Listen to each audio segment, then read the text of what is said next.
promised Tyler I wouldn't talk about piss or ottomans. How about a little piss? Rick, why is there a man shooting piss on our front lawn? I'm sure he'll tell you. I am Pissmaster. Get more the mood that's arisen. Baby Gronk told me that I got mad Riz. Goon with me, join the Sigma Nation. Riz and Unk, show him how big your Drake is. Be Gronk the sick. Hello, everybody, and welcome to another episode of Sundays with the Sprinkles. Boys are back. Brandon Shanahan with me right now. I'm Brett Sprinkle. You can't see me right now. Little technical difficulties, but I'm itching to talk about the draft, Brandon. And I told you before the broadcast started, I haven't been able to watch as much as I wanted to. Like you said, I actually became important at work, and it's kind of ruining my life. I've been really busy with everything. But I've obviously been following the internet. I've obviously been seeing the memes. Mel Kiper Jr. might cry, and the reason is SHEDUR Sanders still undrafted. I know is one of the biggest, one of my favorite haters, one of the biggest haters I know. That you're kind of dancing on this grave a little bit, so I want to hear your thoughts right away. So last night I was laying in bed, of course, hate scrolling Twitter, and like my tummy was kind of feeling unsettling, and it feels like a kid on Halloween that ate too much candy. I have to go to church tomorrow to be forgiven for all the gluttony I'm taking in on the SHEDUR Sanders hate watch. I'm having so much fun. I made a list of all my top hate watches of all time. We can get into that later, but this is unbelievable for me. And it's not even a Nebraska versus Colorado thing. It's I saw SHEDUR Sanders try to poke somebody's eye during a football game. I saw him not just flash his football skills, but flash his watch as a celebration. I mean, I've gotten to see this guy throw teammates under the bus when they played Nebraska. He made a reference to how many times Dylan Raiola got sacked compared to him. And this has been more than I could have ever dreamed of. This has been unbelievable. Yeah, it's like, I mean, you're the LeBron meme right now, smiling through everything. I can't believe this is my life. Like, that's you right now. That's absolutely right. This is unbelievable. And again, not the Colorado thing. I love that Travis Hunter got drafted when he did. But man, this has been so fun. It could not be happening to a better person. I'll tell you what. Yeah, and like it just never was a good look, and especially like he was so cocky and just I mean, Dion even saying like, yeah, no, we're gonna pick where we go type shit. Like it was just so ridiculous.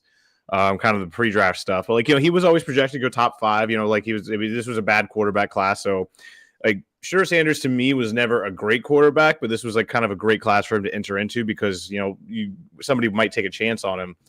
I thought maybe worst case scenario he goes in round 2. I never thought in a million years, honestly, that he would last until day 3.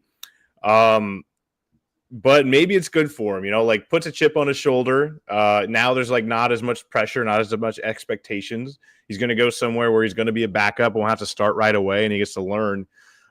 Because he did a lot of he wasn't a great college quarterback if you really look at the numbers and look at what people want to see out of a quarterback. Like I think he was dead last in time in the pocket. Like he just held onto the ball way too long.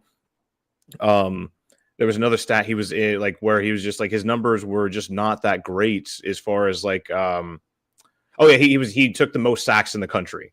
So I mean, when you combine those two stats, like those are two stats that like it's going to affect you in the NFL, like specifically. You know what I mean? Because if you're just holding on to the ball way too long and you're not making on-time throws, and also if you're just taking sacks for no reason, like you said, throwing his offensive line under the bus, like brother, no quarterback in the history of the world gets 7 seconds to throw. Like you expect 7 seconds every time. Like I don't understand what his deal was, and yeah, now he's kind of paying for it.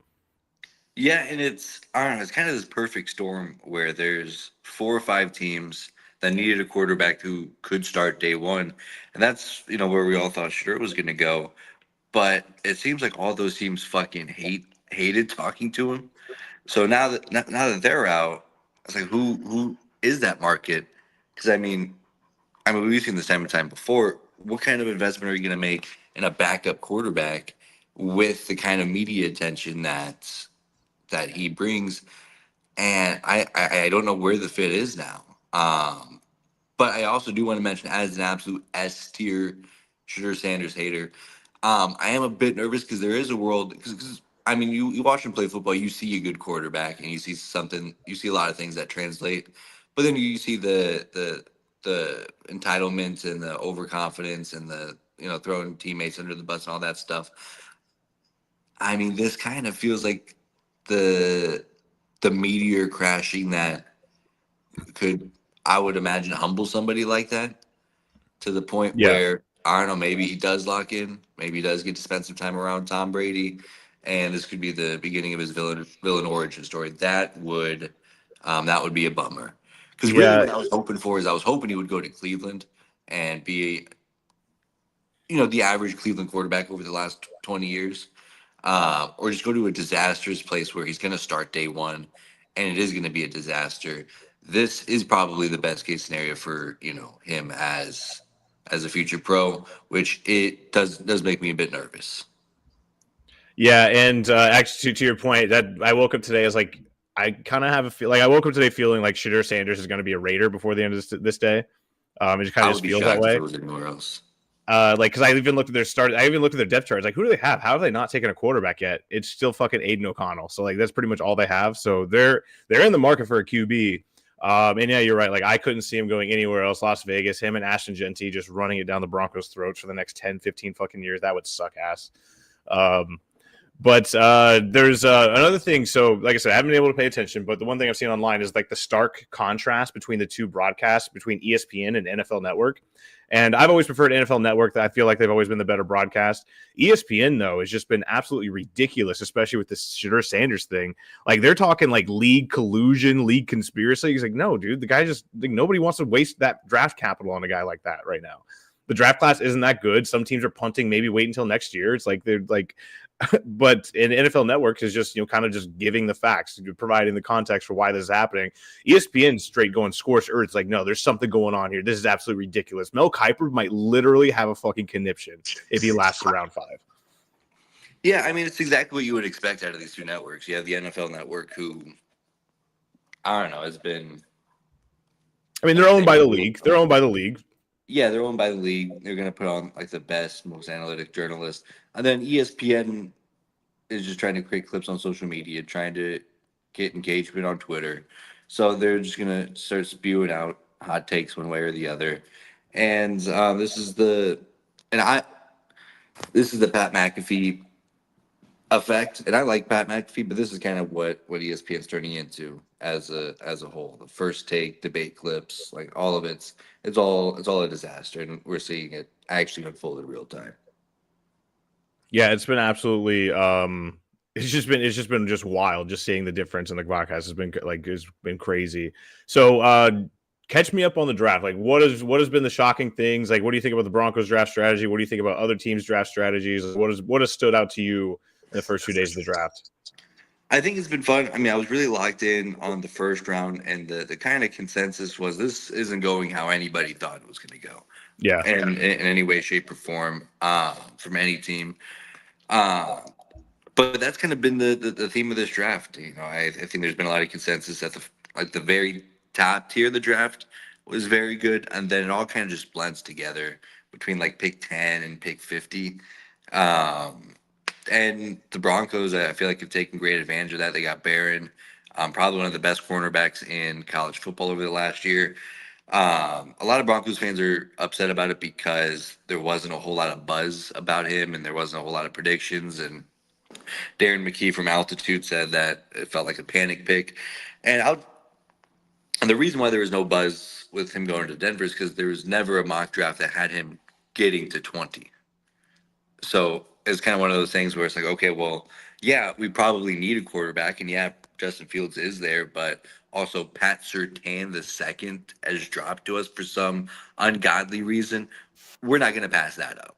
So it feels a lot like that, where yeah, they probably could have. I mean, they could have reached and got Omari and Hampton or Travion Henderson, but I mean, why not add just another dynamite piece to this defense? And particularly, he fits so well with what the Broncos need, and that's not necessarily an outside guy. That obviously got PS2. Seems like they're rolling with Riley Moss, but to get a guy who can kind of float in that nickel corner or slot corner role a little bit better than you can find it at this point in the draft, that seems like a huge win. They also drafted RJ Harvey in I think the second round, which I think is a great pick. Very small, shifty back. Really good at making people miss. It's going to be good out of the backfield. Can also kind of line up as a bit of a slot. And I don't know if he completely fits that Sean Payton Joker role, but it's a mix in there. Then you add in the Broncos' current running back room with Audric Estime. That's going to be a good thunder and lightning combination. The one pick that I didn't like very much was Pat Bryant out of Illinois. Very big, very physical receiver. One of his more popular quotes is how he talks about how he wants to put cornerbacks into the ground, which is awesome. Love that. Felt like a reach in the third round, especially with a guy like Jalen Knoll, who is, I don't know, quicker, more athletic, bigger receiver. That kind of fit what I thought the Broncos would be looking for. It's kind of a Cortland Sutton replacement down the road. But otherwise, I mean, in Peyton and Peyton we trust. If they see something in him that I don't, then fuck it, we ball. The law firm of Peyton and Peyton. And so to your point about the first round, it did kind of feel like the Broncos desperately wanted to trade back. Probably looking at the Giants wanted to trade in. Everybody kind of figured that out by the end of the first round. And, they eventually did to take Jackson Dart, which, by the way, I don't know if you saw his hype video to start the day on Thursday. It was incredible. And it fucks. I don't know what to tell you. Dude's Jackson, I don't know if he'll pan out in the NFL, but he is an elite highlight reel quarterback. No, like I got fired up. I was like, man, I kind of want this guy. Bo who? And I remember we got Bo next. We're good. We don't need anybody. So how refreshing is that we don't have to fucking worry about this. Oh, dude, so refreshing. Because like we would have taken like a Quinn Ewers or a Will Howard, and like that would have been, we would have hit start wagging to him. Like it would have been so bad. Dude, like every time that SHEDUR Sanders came up, or every time the Broncos came up to draft, the sickening thought that he could be a Denver Bronco would be eating me alive. Would be single-handedly ruining this hate watch. Oh my gosh, I would be sick. Shout out Bo next. You would have aged like 8 years. Yeah. Oh yeah, no, and so they weren't able to trade. The Broncos weren't able to trade back, and they ended up taking Barron, which I would have liked to see. I know he can play safety, he can slot the safety. He's a big guy too, so he can play kind of that like floating linebacker type position. But it's not like there was anybody available, so don't get me wrong. But like I would have liked to see a middle linebacker or a safety there. But yeah, like you said, he's one of the best slot defensive backs in this draft, so like I'm happy with it. Another weapon in that secondary. You can't have enough defensive backs honestly in this league anymore, so whatever works, fill up that room, take best available, and that's kind of what the Broncos have been doing, best available. I saw a lot of good things about that wide receiver that we got, and I think that's kind of what we've been missing, is a big physical guy that can just kind of get open, because we have a lot of smaller shifty guys that have just been swallowed up by a lot of these DBs, I feel like. Yeah, I can see that. It's just I don't know. There's something yucky about drafting a wide receiver in the third round that ran a 4.6. That makes me a bit nervous. But again, in Peyton we trust. Fuck it, we ball. All of that. Yeah, and it's been an interesting draft to be sure. One of the biggest surprises for me in the first round is the fact that the Eagles traded up one pick with the team they just beat in the Super Bowl to get Jihad. That was just an odd thing that they did. I don't know why they moved up one pick. I don't know if they really thought the Chiefs, this is the Chiefs guy. And she was like, yeah, this is our guy, but you can have him. So I don't know what that was all about. That was an interesting move. It's kind of like the Bills last year with fucking Xavier Worthy. Yeah, weird spot. I don't know what to make. I know the Eagles have like an asinine amount of picks, so they're like, "Fuck it, let's trade up. Let's get out of here." Yeah, it's like, hey, we've been bored all night. Let's just do something kind of crazy so we can go home. So I mean, it's going to be an interesting day, day 3 actually. So hey, the NFL does it again. Day 3, we're all watching, waiting to see where SHEDUR goes. NFL's king. That's Fuck right. The NBA playoffs, NHL playoffs. And we have something in particular to follow along with, which isn't necessarily the norm, but yeah, it is insane that we're as locked into the 150th pick in the NFL draft as anybody reasonably is at like pick 15 of the NBA draft. This is an unbelievable world. Yeah. There's another thing I want to talk to you about, because I saw a tweet from you the other night, and we're both Denver Nuggets fans, and you're a Colorado Avalanche fan. You said you stayed up multiple times this week past midnight where you saw your team blow a lead and lose, and I just wanted to go through your emotions there. As I mean, the Nuggets just got fucking stomped by the Clippers not too long ago, but they also lost one in close. Russell Westbrook had the ultimate Russell Westbrook game in game one of that series too, where he lost us the game, but then he also won us the game in overtime. It was just an incredible experience. And so what has been your playoff experience for both NHL and NBA? Oh man, draining is always. So I think it started Saturday. Both the Nuggets and the Avs played. That was the infamous Russell Westbrook game. I saw a tweet by I think like ESPN Stats or whatever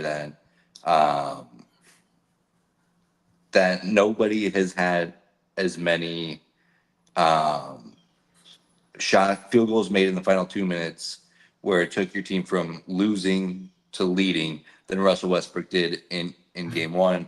And it's funny because like the only reason why they were trailing in those three separate times was because of Russell Westbrook. So he comes in and saves the day. That's the Russell Westbrook experience. They win an overtime game one. I'm over the moon. I'm like, we should have lost that game. Clippers should be up 1-0. We're cruising. The Avs go out. They dick fuck the Dallas Stars. And by the way, I live in Dallas. I have net positive feelings for all the other Dallas teams. The Mavericks, the Cowboys, the Rangers. They're fine. I'm not going to root for them over my teams, but I'm happy to see them win. I'll gladly support the city I live in, except for the Dallas Stars. Fuck the Dallas Stars. All my homies hate the Dallas Stars. I hope Jamie Benn never wins a goddamn Stanley Cup in his life. Fuck Miko Rantanen forever. I hate the Dallas Stars, and I hope everybody who roots for them never gets to feel the pride of a championship. So they got their teeth kicked in game one. And then on the flippity flop on, I think it was Monday, they both fucking lose. And that's the heartbreaking night. It was a 2-1 or a 2-3 loss in overtime to the Dallas Stars. Fortunately, that game got done early enough so I can flip over to the last 60 seconds of the Nuggets game, which was an absolute disaster. They blew it in disastrous fashion. Jokic looked lost. Christian Brown was entrusted with the game tying 3-pointer, which makes me physically ill. So that was a tough one to swallow. And then Wednesday night, same thing, overtime, Dallas Stars and Colorado Avalanche. And it felt just like game 6 last year between these two teams, where the Stars were outplaying the Avalanche, but the Avalanche had such elite goalie play that it was just prolonging a very slow death, what was very inevitable. And then all of a sudden, Arturi Lehkonen has an open net and just clips the post, misses the game winner. Shout out Gabriel Landeskog back for his first game in 3 years. That was cool to see. Knocked the shit out of Mikko Rantanen on his first shift. That rocked. Hell yeah. And then, yeah, of course, the Stars just hang around. They hang around. They hang around. Fucking Ottinger hangs around, makes fucking plays on his head all night. And then they find a way to win in overtime. They've led the series for a total of 1 minute and 24 seconds, and they're up 2-1. So if that doesn't break down just my pain and suffering, I don't know what does. Yeah, that's tough. And to kind of just stay up late and watch that happen in real time, I can imagine just being completely frustrated and defeated going into the next day. Especially like when you're driving into work, you listen to Drive Time Radio, living in Dallas, like, oh, the Stars do it again. Look at these guys go. You cannot pay me any money to listen to any fucking Pro Stars content. I hate the Dallas Stars. Yo, hey, we are a fuck Dallas Stars podcast. So I'll say that with a firm fist. But real quick, so I got to get going, but I did want to circle back to one thing as a good businessman on the draft. I'm having so much fun. I made a list of the best hate watches of all time. I just kind of wanted to run through that here real quick before I have to bounce. Please do. A couple of honorable mentions, just things that would have been great hate watches, but they just didn't come to fruition. 2016 World Series, if the Cubs had blown that Game 7, that would have been an unbelievable hate watch. The curse continues. I love that. I love that spooky shit. Angel Reese, Caitlin Clark Part 2 obviously would have been an amazing hate watch if LSU's able to pull it off with how much that Iowa fans hate black people. I mean, hate Angel Reese. So that would have been outstanding. And this one doesn't hit as much as I feel like it they could have, but the not the World Series, the Super Bowl win with Patrick Mahomes, when he lost to the Buccaneers, that one just hasn't aged as sourly here. But to get into the list, a couple of Patrick Mahomes games, Burrowhead is up there. That was an unbelievable hate watch. That was impressive. I made the list because I lost so much money on a Kansas City Chiefs emotional head Super Bowl future, and I was over the moon that I lost all that money. That was unbelievable. I would pay that money every year to make sure that they don't win the Super Bowl again. That was awesome. This most recent Super Bowl was a good hate watch. And just to see him look as bad as they did, and to see that funky looking Eagles offense just torch them right up and down the field, that was elite. Obviously, the 2025 NFL draft has become an all-time hate watch. Caitlin Clark versus Angel Reese, part 1. That was awesome. Again, Iowa fans feeling on Angel Reese highlights that. Got to reference back to the list here. No, dude, take your time. I'm enjoying every single second of this. Also an honorable mention, the 2025 Masters.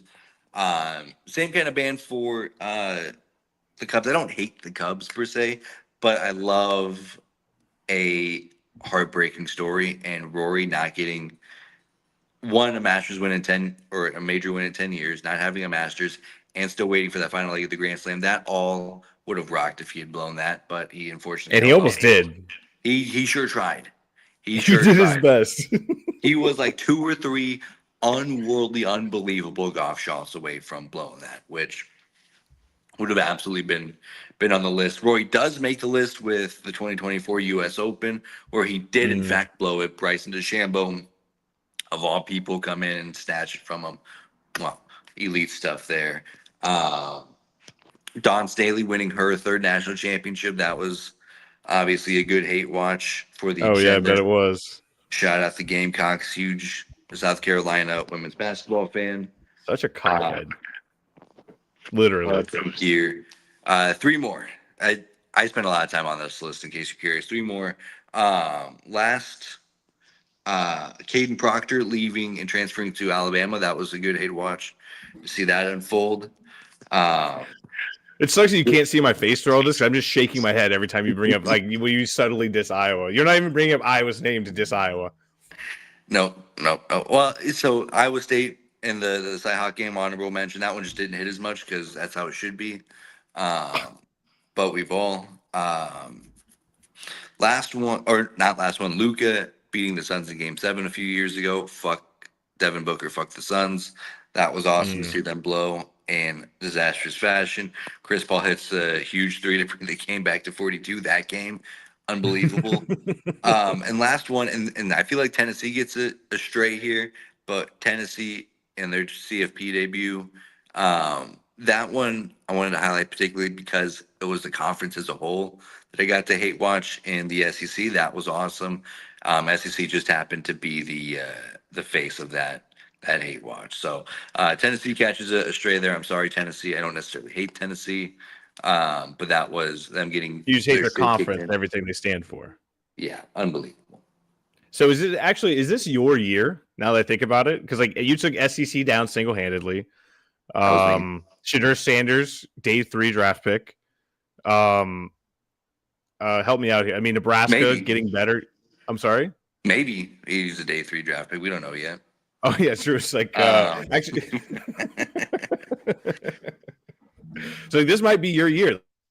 Rory does almost blow. He does end up getting the victory, but like I'm just trying to think of where the Chiefs are falling apart. They're toast. As I lag out there, Chiefs absolutely blow a Super Bowl in just horrifying fashion for them and their fans. And yeah, I think this is the year of Brandon Shanahan. Honestly, I like it. All we need is Oklahoma City to piss down their leg and Shea Gilgeous-Alexander to never make it past the second round. If the Dodgers were to choke it somehow, then that would be great. But I mean, we're cruising. Speaking of that, like I know you don't have a lot of time, but I'm going to get to the Dodgers because the MLB definitely fucking stepped in and said, "Hey, the Mets are the best record in the MLB. We gotta fuck them over." That's a whole nother story. I did want to ask you one last question before you go because I know like the Colorado hate runs deep. You were big against Travis Hunter getting the Heisman. Is it more impressive now that he had a day 3 QB throwing, possibly day 3 undrafted QB throwing to him? Because like he had to play offensive defense or else that team wasn't going to go anywhere. Like he had to carry that team. Yeah, I mean, you really look at that Colorado roster, and there's a lot of potential. There's a lot of young guys who could. Jordan Seaton's he's going to be a first round draft pick someday. There's a lot of talent, but I mean, you look at that high end talent. You really needed somebody like Travis Hunter to really drag that team to a bowl game. And I mean, even deficient quarterback play.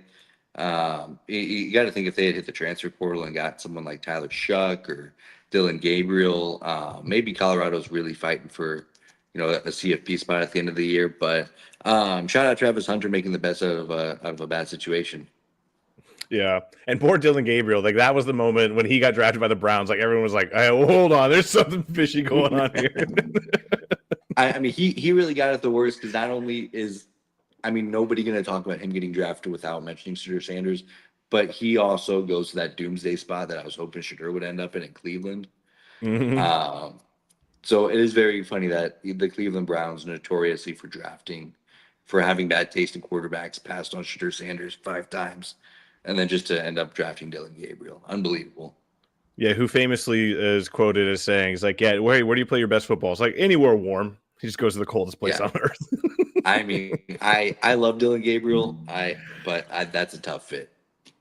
That yeah, I don't get it. I mean, it's Joe Flacco's team. The Joe Flacco has the keys. This is I'm lagging out again, but yeah, it's tough. It's a tough look for SHEDUR, tough look for Dion. Does this tarnish Dion's NFL legacy at all? Yeah, no, because I mean, this is always what Dion has been. Obviously, he's getting a lot of slander because of most notoriously tweeting out that SHEDUR's going to be a top 5 pick. So I mean, there's some slander there. I mean, NFL wise, I mean, I don't think. He's always been this, and we're all very used to it. So I don't think it changes anything in that light. Okay. All right. Well, that's all I have. I do think it opens up the possible scenario that the Cowboys take SHEDUR Sanders and then hired. I think that's the most likely outcome for him to coach the NFL. Okay. Don't think it'll happen, but honestly, at this point, I mean, who has any idea what's going on? But yeah, final point, got to go. But yeah, it's going to be another great hate watch day. I'm going to have to really detox and hit the sauna after today. This is going to be a very gluttonous Saturday. Is it going to be awkward when SHEDUR has to go back to Colorado and pick a new number because they retired his already?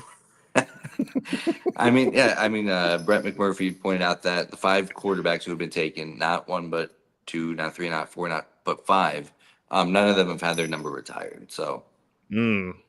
So actually, that's a new draft narrative we have to start. Is like if you have your number retired before you're drafted, you're like you might be a bust. Like you might just slip. Yeah, which is a crazy thing to do in the best of circumstances. Like I love Travis Hunter; he absolutely deserves to have his number retired. Blah blah blah.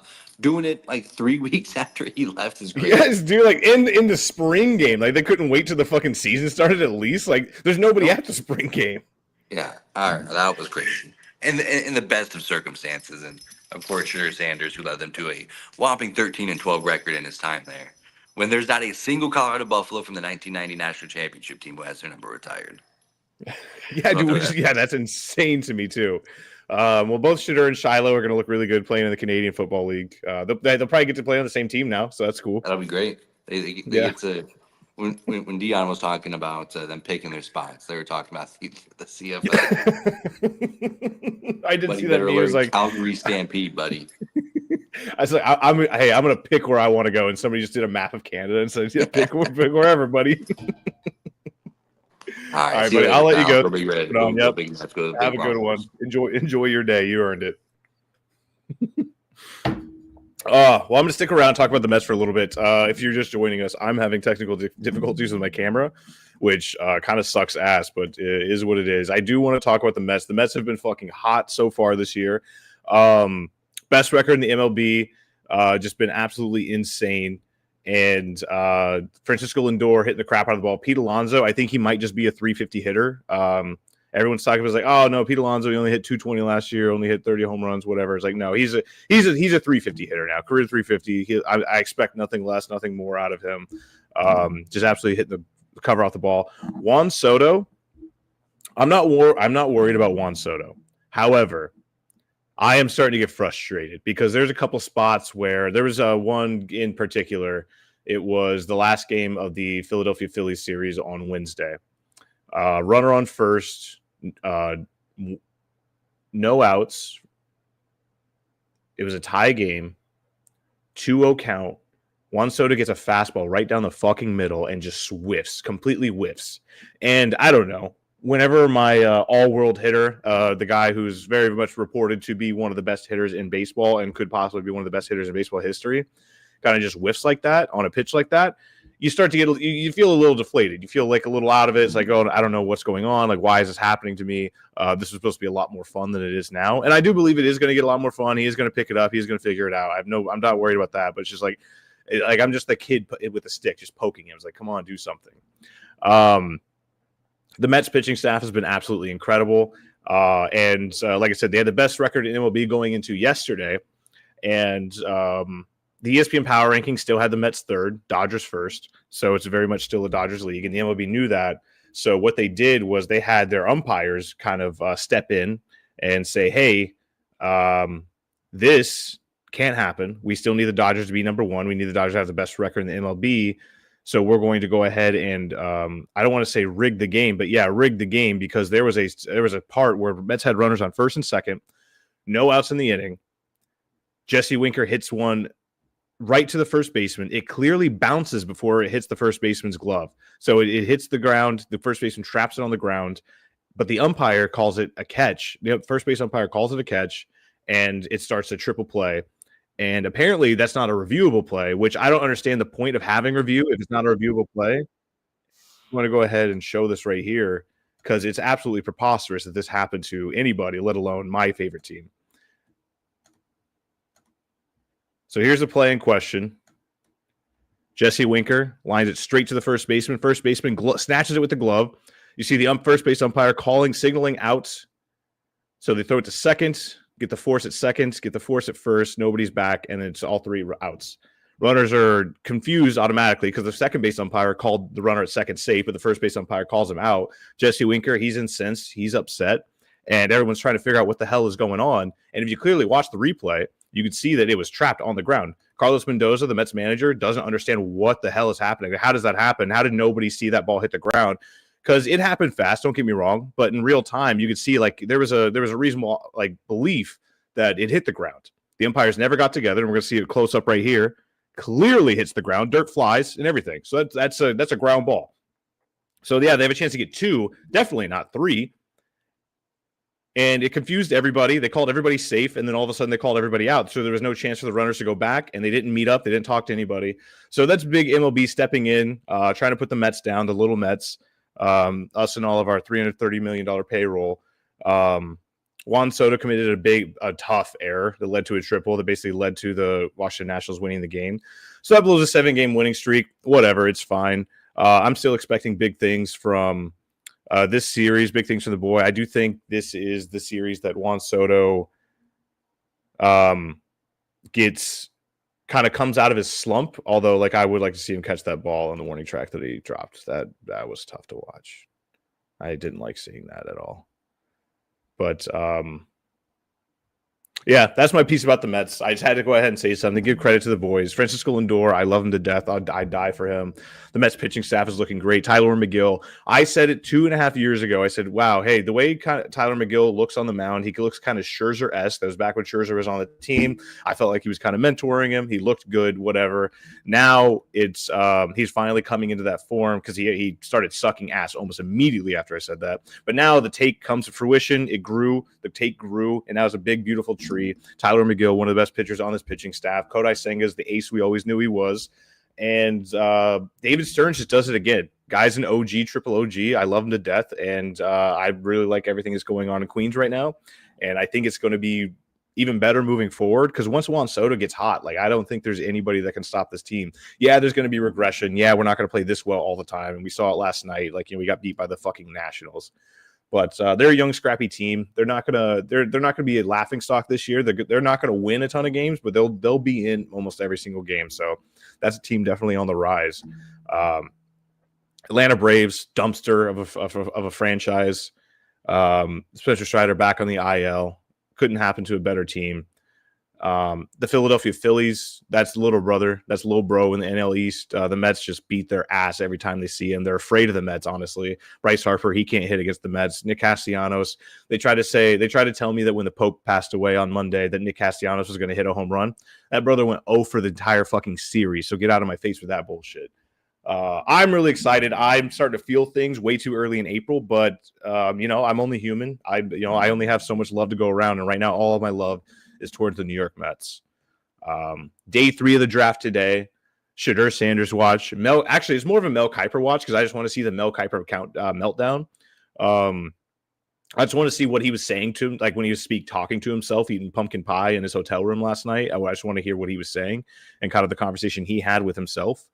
It's gonna be awesome. ESPN might start a race riot. I don't know what's gonna happen, but it's definitely gonna be must-watch TV. I have a softball broadcast that I am doing today. So ESPN Plus, George Mason versus Loyola Chicago, the Ramblers, battle for 6th place in the A10 conference, and top 6 teams get in. Loyola is 10-10 in conference. George Mason is 9-11. So this is a big 3-game series for both teams. George Mason taking the series could put them. This is the only series they'll play, so it'll put them in the 6th spot. Because they would have the tiebreaker. So just 2 out of 3 here is all George Mason needs. So definitely something to tune in for. If you have ESPN Plus, if you're watching, I'll be on the call. Thank you everybody so much for tuning in. Appreciate it. We will see you around.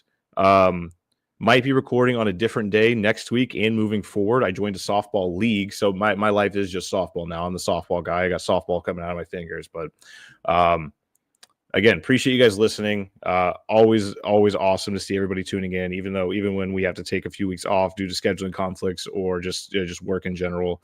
I did get promoted at work, and it's a great opportunity that I got, but it also just keeps me busy as heck. And also still trying to do the broadcasting thing. We also have a life. It's been difficult, but thank you guys so much. We will see you next week. Oh, wait, tune in.